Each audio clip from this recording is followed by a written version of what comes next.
Toxic අම්ම කෙනෙක් නිසා ජීවිතෙන් වන්දි ගෙවන්න වෙන ගෑනු ළමයෙකුගේ කතාවක් තමයි නිල් ලිට්මස් කියලා කියන්නේ. මේ පොත ලියලා තියෙන්නේ තිසාරා කරුණාතිලක.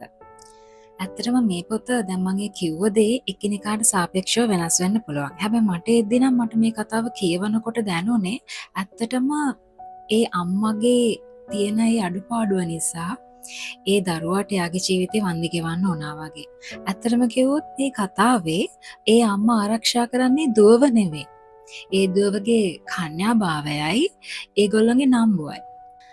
සාමාන්‍යයෙන් දෙමව්පියන්ගේ ආදරය අහිමි වෙච්ච දරුවෙක් අනිවාර්යෙන්ම ඔය හිස්තැන මකා ගන්න යනවා ලොකු වුණාට පස්සේ. සමහර විට ඒක හොඳ පැත්තට වෙන්නත් පුළුවන්.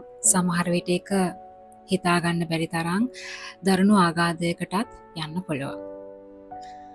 මට හිතන විදිහට මේ කතාවේ මේ ගෑනු ළමයා පුදුම විදිහට හිර කරගෙන තමයි මේ අම්මා හදන්නේ. ඕනාවට වඩා හිර කරගෙන හදන එකත් එක්තරා විදිහකට ඒක මානසික පීඩනයක්.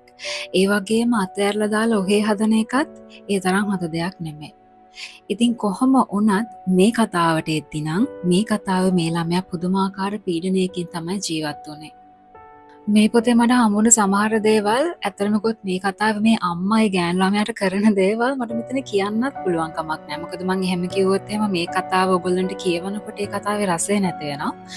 නිකමට හිතන්නකෝ අම්මගේ තාත්තගේ ආදරය හරියට ලැබිලා නැතුව හිර වෙලා මානසික පීඩනයෙන් හැදිච්ච දරුවෙක් එයාගේ විවාහ ජීවිතයට ඇතුළු වුණාට පස්සේ එයාට ඊටත් වඩා හරියට කබලෙන් ලිපට වැටුණා වගේ ජීවිතයක් ගත කරන්න වුණොත් මොන වගේ වේවිද?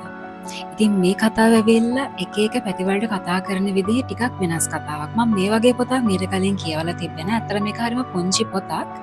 ඒ වුණාට මේ කතාව ඇතුලෙන් අපිට ගන්න ගොඩාක් දේවල් තියෙනවා. මේ වෙලාවේ මම ඔයාලත් එක්ක ෂෙයා කරගත්තේ ඇත්තටම මගේ හිතට දැනුණු දේවල්.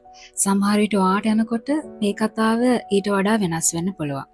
පොඩි කාලේ තමන්ගේ ජීවිතයට සිද්ධ වෙන දේවල් හොඳ හෝ නරක දේවල් ලොකු වුණාම කොයි හෝ ආකාරයකින් මේ කෙනාගේ ජීවිතයට බලපානවා.